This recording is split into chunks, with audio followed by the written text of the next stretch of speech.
परिचय।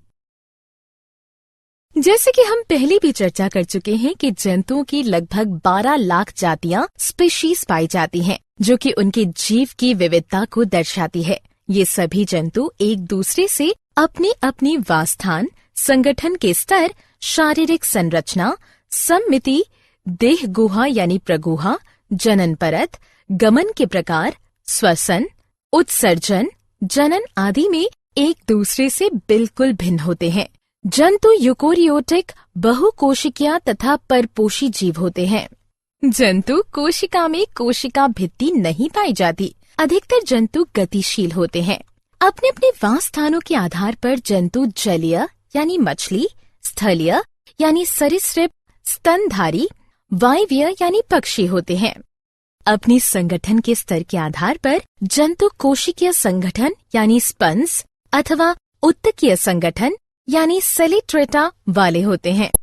सम्मिति के आधार पर जंतु अरिय सम्मिति यानी सिलेंट्रेटा, स्पंज, इकाई नोडरमेटा अथवा द्विपार्श्व सम्मिति, निमेटोड्स, ऑर्थोपॉड्स, एनिलिड्स तथा कशेरुकी तथा कुछ असम्मिति स्नेल होते हैं। देह गुहा के आधार पर जंतु अगुहीय यानी सिलेंट्रेटा और चपटे क्रीमी तथा कुछ कूटगुहिक यानी निमेटोड्स होते हैं। जनन परतों के आधार पर जंतु द्विकोरिक यानी स्पंज, सिलेंट्रेटा अथवा त्रिकोरिक यानी चपटे क्रीमी से लेकर स्तनधारी तक होते हैं। चलो अब हम प्राणी जगत के विभिन्न संघों के कुछ मुख्य गुणों व उदाहरणों की चर्चा करेंगे। उद्देश्य। इस पाठ के अंत में आप निम्न करने में सक्षम हो जाएंगे: प्राणी जगत के गुणों को समझना, प्राणी जगत के भागों को पहचानना, प्राणी जगत के वर्गों के गुणों को समझना, नाम पद्धति को समझना, संघ पोरीफेरा। क्या तुम जानते हो कि पोरीफेरा शब्द ग्रीक भाषा के पोरस अर्थ छिद्र तथा फेर्रे यानी दिखाई शब्द से मिलकर बना है, जिसका अर्थ है वह प्राणी जिसके पूरे शरीर पर अनेक छिद्र उपस्थित हों। ये छिद्र शरीर में उपस्थित नाल प्रणाली से जुड़े होते हैं, जिनके माध्यम से शरीर में जल, ऑक्सीजन और भोज्य पदार्थों का संचरण होता है। सिर्फ एक समूह को छोड़कर संघ पोरीफेरा के सभी प्राणी स्थावर तथा लवणीय होते हैं। ये सभी प्राणी स्पंज कहलाते हैं। ये अचल प्राणी होते हैं जो किसी आधार से चिपके रहते हैं। संघ पोरीफेरा के प्राणियों का शरीर कठोर आवरण अथवा बाह्य कंकाल से ढका होता है। कंकाल कैल्शियम अथवा सिलिका युक्त कंटिकाओं अथवा स्पंजिन तंतुओं या फिर दोनों से मिलकर बना होता है। इनकी शारीरिक संरचना अत्यंत सरल होती है, जिनमें ऊतकों का विभेदन नहीं होता है। ये बहुकोशिकीय, द्विकोरिक तथा अरीय सम्मिति अथवा असम्मिति जीव होते हैं। उदाहरणार्थ यूप्लेक्टेला, साइकॉन, स्पांचिला यानी स्वच्छ जलीय स्पंज, क्लियोना तथा यूस्पंजिया यानी बाथ स्पंज इत्यादि। संघ सिलेंट्रेटा, नाइटेरिया। इसी तरह सिलेंट्रेटा शब्द ग्रीक भाषा के कोइलोस यानी खाली तथा एंट्रोन यानी आहार नली से मिलकर बना है। संघ सिलेंट्रेटा के प्राणी अधिकांशतः जलीय एवं हाइड्रा को छोड़कर शेष सभी लवणीय होते हैं। इस संघ के प्राणियों को नाइटेरियन भी कहते हैं। ये बहुकोशिकीय, द्विकोरिक तथा अरीय सम्मिति वाले जीव होते हैं। इन प्राणियों में केंद्रीय जठर संवहनी यानी गैस्ट्रोवेस्क्युलर गुहा पाई जाती है, जो कि पाचन तथा परिसंचरण में सहायता प्रदान करती है। इनकी शरीर भित्ति दो परतों यानी बाहरी एपिडर्मिस तथा आंतरिक यानी गैस्ट्रोडर्मिस से मिलकर बनी होती है। कुछ जंतु समूह में रहते हैं, जबकि शेष एकाकी जीवन व्यतीत करते हैं। उदाहरण हाइड्रा। सिलेंट्रेटा के कुछ उदाहरण हैं हाइड्रा, ओबेलिया, ओरेलिया यानी जेलीफिश तथा मैट्रीडियम। संघ प्लेटी हेलमंथीस यानी चपटे कृमि। उसी तरह प्लेटी हेलमंथीस शब्द ग्रीक भाषा के शब्द प्लेटीस यानी चपटे तथा हेलिमंस यानी वर्म या कृमि से मिलकर बना है। इस संघ के प्राणी पृष्ठाधर रूप से चपटे होते हैं, इसलिए इन्हें सामान्यतः चपटे कृमि कहा जाता है। इस संघ के प्राणी द्विपार्श्व सममिति वाले, बहुकोशिकीय तथा त्रिकोरकी होते हैं। इन प्राणियों में देहगुहा यानी प्रगुहा नहीं पाई जाती है।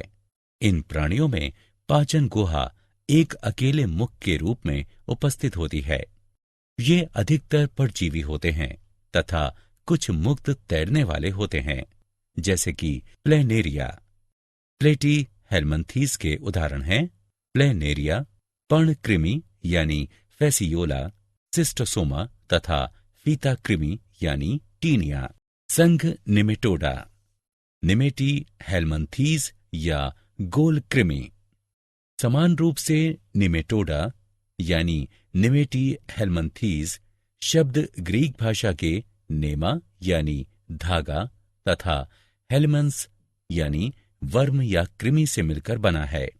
इस संघ के प्राणी द्विपार्श्व सममिति वाले, बहुकोशिकीय तथा त्रिकोरकी होते हैं। इनका शरीर बेलनाकार तथा छोरों पर मुड़ा हुआ होता है। इनमें ऊतक पाए जाते हैं। वास्तविक अंग अनुपस्थित होते हैं, जबकि कूट गुहा पाई जाती है। ये अधिकतर परजीवी होते हैं तथा रोग उत्पन्न करते हैं, जैसे एस्केरिस, वुचेरेरिया तथा एंटेरोबियस। निमेटी हेलमंथीस के कुछ उदाहरण हैं एस्केरिस, वुचेरेरिया, एंटेरोबियस तथा एनकाइलोस्टोमा यानी अंकुश कृमि। संघ एनेलिडा। क्या तुम जानते हो कि एनेलिडा शब्द ग्रीक भाषा के एनेलस यानी शरीर का खंडों में विभाजित होना उससे मिलकर बना है? इस संघ के प्राणी द्विपार्श्व सममिति वाले, बहुकोशिकीय तथा त्रिकोरकी होते हैं। इनमें वास्तविक देहगुहा पाई जाती है, अतः ये गुह्य प्राणी होते हैं। इनमें अंग पाए जाते हैं जो कि बहुत से खंडों में बटे होते हैं। ये भिन्न भिन्न वास स्थानों जैसे स्वच्छ जल, लवणीय जल तथा भूमि पर पाए जाते हैं। एनेलिडा के कुछ उदाहरण हैं पेरेटिमा यानी केंचुआ, हिरुडिनेरिया यानी जोंक तथा नेरीस। संघ आर्थ्रोपोडा। इसी प्रकार से आर्थ्रोपोडा शब्द ग्रीक भाषा के आर्थ्रोस यानी जुड़ा तथा पोडोस यानी पैर से मिलकर बना है, जिसका अर्थ है जुड़े पैर वाला प्राणी। इस संघ के प्राणी द्विपार्श्व सममिति, त्रिकोरकी तथा बहुखंडित होते हैं। इन प्राणियों में वास्तविक देहगुहा नहीं पाई जाती है। इनकी देहगुहा रक्त से भरी होती है। इनमें खुला परिसंचरण तंत्र पाया जाता है। इनका शरीर दो यानी शिरोवक्ष तथा उदर या तीन भागों सिर, वक्ष तथा उदर में विभाजित होता है। आर्थ्रोपोडा प्राणी जगत का सबसे बड़ा संघ है। वर्तमान में आर्थ्रोपोडा की लगभग 9 लाख जातियां यानी स्पीशीज ज्ञात हैं। ये प्राणी जलीय अथवा स्थलीय दोनों होते हैं। आर्थ्रोपोडा के कुछ उदाहरण हैं पेलिमॉन यानी झींगा, पेरीप्लेनिटा यानी तिलचट्टा, एपिस यानी मधुमक्खी, मस्का यानी घरेलू मक्खी, एनाफ्लीज यानी मच्छर, पेलेमनियस यानी बिच्छू, पेगोरिस्टेस यानी केकड़ा, नार्कियस यानी सहस्त्रपात तथा तितली इत्यादि। संघ मोलस्का यानी कोमल शरीर वाले प्राणी। इसी प्रकार मोलस्का शब्द की उत्पत्ति ग्रीक भाषा के मोलस्कस यानी कोमल शब्द से हुई है, जिसका अर्थ है कोमल शरीर वाले प्राणी। इस संघ के प्राणी खंड रहित, द्विपार्श्व सममिति वाले तथा पादविहीन होते हैं। शरीर का आकार सूक्ष्मदर्शी से लेकर बड़े जंतुओं तक होता है। उदाहरण ऑक्टोपस। इनकी देह गुहा बहुत कम होती है। इनमें खुला संवहनी तंत्र तथा उत्सर्जन के लिए गुर्दे जैसी संरचना पाई जाती है। इनका शरीर 3 भागों में बटा होता है। सिर, पेशीय पाद तथा अंतरंग ककुत्पाद गमन में सहायक हैं।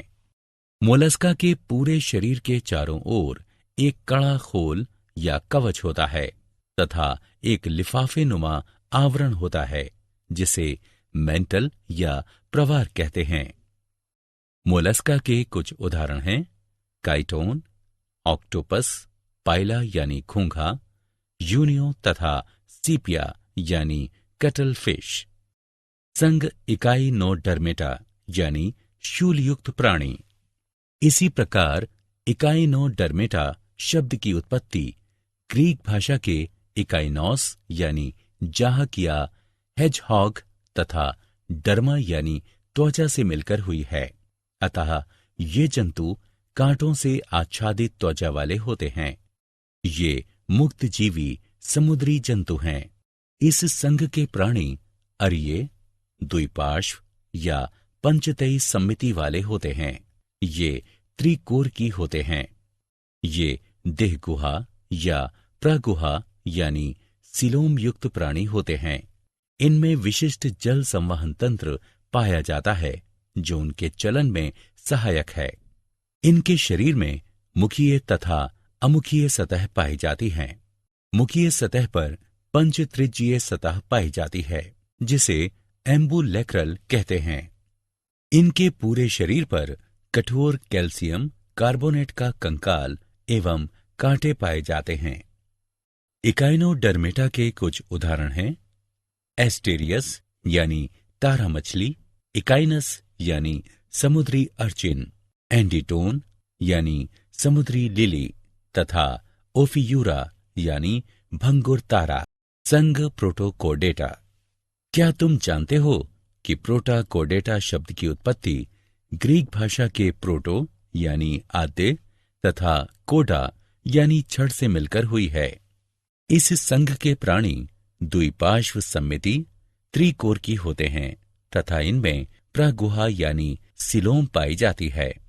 पृष्ठरज्जु छड़ की तरह एक लंबी संरचना है जो जंतुओं के पृष्ठभाग पर पाई जाती है। यह तंत्रिका ऊतक को आहार नाल से अलग करती है। यह पृष्ठरज्जु प्रोटोकोडेट जंतुओं के जीवन की सभी अवस्थाओं में उपस्थित नहीं रह सकता है। नोटोकोड यानी पृष्ठरज्जु पेशियों से जुड़ने का स्थान भी प्रदान करती है जिससे चलने में आसानी होती है। ये समुद्री जंतु हैं। प्रोटोकोडेटा के कुछ उदाहरण हैं बेलेनोग्लोसस। मूल्यांकन। आइए आगे बढ़ने से पहले देखते हैं कि आपने कितना सीखा। सही विकल्प चुनकर रिक्त स्थान भरें। संघ वर्टिब्रेटा यानी कशेरुकी। इसी प्रकार कोडेटा शब्द ग्रीक भाषा के कोडा शब्द से बना है जिसका अर्थ है छड़। इस संघ के प्राणी द्विपार्श्व सम्मिति त्रिकोर की देह गुहा वाले प्राणी हैं। इनमें ऊतकों एवं अंगों का जटिल विभेदन पाया जाता है। पृष्ठरज्जु छड़ की तरह एक लंबी संरचना है जो जंतुओं के पृष्ठभाग पर पाई जाती है। यह तंत्रिका ऊतक को आहार नाल से अलग करती है। यह पृष्ठरज्जु कशेरुकी जंतुओं के जीवन की सभी अवस्थाओं में उपस्थित रहता है। इन जीवों में एक पृष्ठरज्जु के निकट एक पृष्ठ नलिका युक्त मेरुदंड पाया जाता है। इनके जीवन की कुछ अवस्थाओं में युग्मित क्लोम थैली पाई जाती है। इन जंतुओं में वास्तविक मेरुदंड एवं अंतः कंकाल पाया जाता है। इस कारण जंतुओं में पेशियों का वितरण अलग होने लगता है एवं पेशियां कंकाल से जुड़ी होने के कारण इन्हें चलने में सहायता करती हैं। इनमें ऊतकों एवं अंगों का जटिल विभेदन पाया जाता है। वर्टिब्रेटा को 5 वर्गों में विभाजित किया गया है। मत्स्य, उभयचर, सरीसृप, पक्षी, स्तनधारी। वर्ग मत्स्य। पिसीज शब्द की उत्पत्ति इंडो यूरोपियन मूल के पेइस्क शब्द से हुई है। इसका अर्थ है मछली। ये समुद्र और मीठे जल दोनों में ही पाए जाते हैं। ये क्लोमों द्वारा जल में घुलित ऑक्सीजन को ग्रहण करते हैं। मत्स्य वर्ग के प्राणियों का शरीर धारा रेखीय होता है तथा ये अपने पंख यानी फिन्स एवं मांसल पूंछ का प्रयोग तैरने के लिए करते हैं। इनमें उपास्थि अथवा अस्थि कंकाल पाया जाता है। इनकी त्वचा शल्क अथवा प्लेटों से ढकी होती है। ये असमतापी जंतु होते हैं, अर्थात इनके शरीर का ताप वातावरण के ताप के अनुसार बदलता रहता है तथा इनका हृदय द्विकक्षीय होता है। इनकी आंखें पलक विहीन होती हैं। इनमें नासिका पाए जाते हैं। ये अंडे देती हैं। मत्स्य के कुछ उदाहरण हैं स्कॉलियोडोन यानी कुत्ता मछली, सिनकिरोपस यानी मेंडारिन मछली, टेरोइस यानी शेर मछली, विद्युत रे, स्टिंगरे इत्यादि। वर्ग उभयचर। क्या तुम्हें पता है कि एम्फीबिया शब्द ग्रीक भाषा के एम्फी जिसका अर्थ है दो तथा बायोस जिसका अर्थ है जीवन, इन दोनों शब्दों से मिलकर बना है, जिसका अर्थ है वह जीव जो जल तथा स्थल दोनों में रह सके। ये जंतु मछलियों से विकसित हुए हैं, लेकिन शल्क के स्थान पर इनकी त्वचा में श्लेष्म ग्रंथियां पाई जाती हैं। इनकी त्वचा चिकनी तथा फिसलने वाली जो कि श्लेष्म से परिपूर्ण होती हैं। इनका हृदय त्रिकक्षीय होता है। श्वसन क्लोम अथवा फेफड़ों द्वारा होता है। इनमें दो जोड़ी पाद पाए जाते हैं जिनमें पंजे नहीं पाए जाते हैं। ये अंडे देते हैं। उभयचर के कुछ उदाहरण हैं सैलामेंडर, बूफो यानी टोड, राना यानी साधारण मेंढक, हाइला यानी वृक्ष मेंढक इत्यादि। वर्ग सरीसृप। उसी प्रकार रेप्टिलिया शब्द लेटिन भाषा के रेपेरे यानी रेंगना या सरकना शब्द से बना है, जिसका अर्थ है रेंगने वाले जंतु। ये मुख्यतः स्थल पर पाए जाते हैं, परंतु ये जल में भी वास करते हैं। त्वचा एपिडर्मल शल्कों से ढकी रहती है। इनकी त्वचा जल विरोधी होती है तथा कांटों वाली शल्कों द्वारा सुरक्षित होती है। ये असमतापी जंतु होते हैं। इनका हृदय त्रिकक्षीय होता है, लेकिन सिर्फ मगरमच्छ में 4 कक्षीय हृदय पाया जाता है। इनमें श्वसन फेफड़ों द्वारा होता है। शरीर सिर, गर्दन, धड़ तथा पूंछ में विभाजित होता है। इनमें 5 अंगुलियों युक्त पाद तथा पंजे युक्त अंगुलियां पाई जाती हैं। इनके अंडे कठोर कवच से ढके होते हैं। इसी कारण इन्हें जल में अंडे देने की आवश्यकता नहीं पड़ती है। उभयचर वर्ग के कुछ उदाहरण हैं टर्टल, कैमेलियन, नाजा यानी किंग कोबरा, ड्रैको यानी ओड़न छिपकली, हेमीडेक्टाइलस यानी घरेलू छिपकली इत्यादि। वर्ग पक्षी। क्या तुम्हें पता है कि एवीज शब्द लेटिन भाषा के एविस शब्द से बना है, जिसका अर्थ है पक्षी। इनका शरीर तरकु या नाव की आकृति का होता है, जो कि सिर, गर्दन, धड़ तथा पूंछ में विभक्त होता है। इनका शरीर परों से ढका होता है। ये समतापी प्राणी हैं। इनका हृदय 4 कक्षीय होता है। ये फेफड़ों द्वारा श्वसन करते हैं। अग्रपाद रूपांतरित होकर पंख बनाते हैं। पश्चपाद में सामान्यतः शल्क होते हैं, जो रूपांतरित होकर चलने, तैरने तथा पेड़ों की शाखाओं को पकड़ने में सहायता करते हैं। ये कैल्शियम कवच से ढके हुए अंडे देते हैं। पक्षी वर्ग के कुछ उदाहरण हैं सिकोनिया यानी सफेद स्टॉर्क, आइथिया यानी नर गुच्छेदार बत्तख, स्ट्रेयो यानी ऑस्ट्रिच, कोलुम्बा यानी कपोत। पेसर यानी गौरैया, कार्वस यानी कौवा इत्यादि। वर्ग स्तनधारी। उसी प्रकार मेमेलिया शब्द लैटिन भाषा के मेमे से बना है, जिसका अर्थ है छाती या चूचुक। इस वर्ग के सभी जंतुओं में नवजात को पोषण प्रदान करने के लिए दुग्ध ग्रंथियां पाई जाती हैं। इनकी त्वचा पर बाल पाए जाते हैं एवं स्वेद तथा तेल ग्रंथियां पाई जाती हैं। ये समतापी प्राणी हैं। इनका हृदय 4 कक्षीय होता है। इनका शरीर सिर, गर्दन, धड़ तथा पूंछ में विभक्त होता है। बाह्य कर्ण पल्लव पाए जाते हैं। इनमें 4 पाद पाए जाते हैं। मध्यपट इनके शरीर को 2 आंतरिक कोशों या गुहाओं में विभक्त कर देता है। श्वसन की क्रिया फेफड़ों द्वारा होती है। इस वर्ग के जंतु शिशुओं को जन्म देने वाले होते हैं। हालांकि कुछ जंतु अपवाद स्वरूप अंडे भी देते हैं, जैसे कि इकिडना तथा प्लेटिपस। इस वर्ग के कुछ उदाहरण हैं बिल्ली, चूहा, चमगादड़, बंदर, चिंपांजी, गोरिल्ला तथा मनुष्य। नाम पद्धति। नाम पद्धति सजीवों जैसे पौधों तथा जंतुओं के नामकरण की एक प्रणाली है। क्या तुम्हें पता है कि नाम पद्धति की आवश्यकता क्यों पड़ी? मैं तुम्हें बताता हूं। इसके पीछे कारण यह था कि सामान्य नाम केवल स्थानीय जंतुओं को ही शामिल करते हैं तथा पूरे संसार के पौधों तथा जंतुओं को शामिल नहीं करते हैं। दूसरी समस्या ये थी कि विभिन्न स्थानों पर रहने वाले लोगों द्वारा एक जीव को भिन्न भिन्न भाषाओं में उनके अनुसार अलग अलग नाम दिए गए हैं।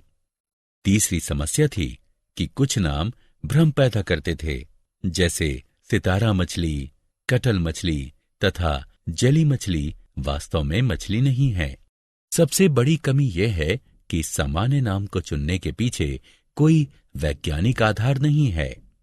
18वीं शताब्दी में कैरोलस लीनियस ने जीवों का नामकरण करने के लिए अपनी पुस्तक स्पीशीज प्लांटेरम में वैज्ञानिक पद्धति द्विपद नाम पद्धति को प्रस्तावित किया था।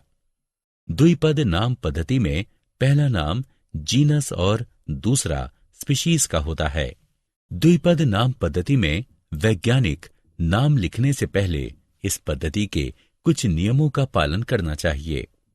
प्रत्येक वैज्ञानिक नाम में 2 शब्द अवश्य होने चाहिए, जीनस तथा स्पीशीज नाम। जीनस का नाम अंग्रेजी के बड़े अक्षर से शुरू होना चाहिए। स्पीशीज का नाम अंग्रेजी के छोटे अक्षर से शुरू होना चाहिए।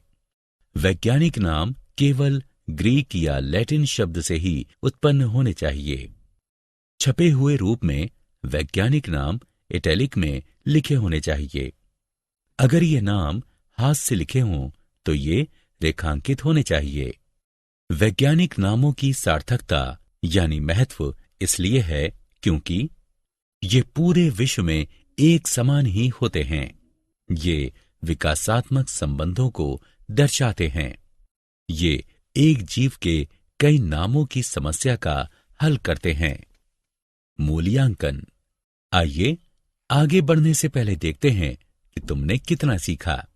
कॉलम आ का कॉलम बा से मिलान करें।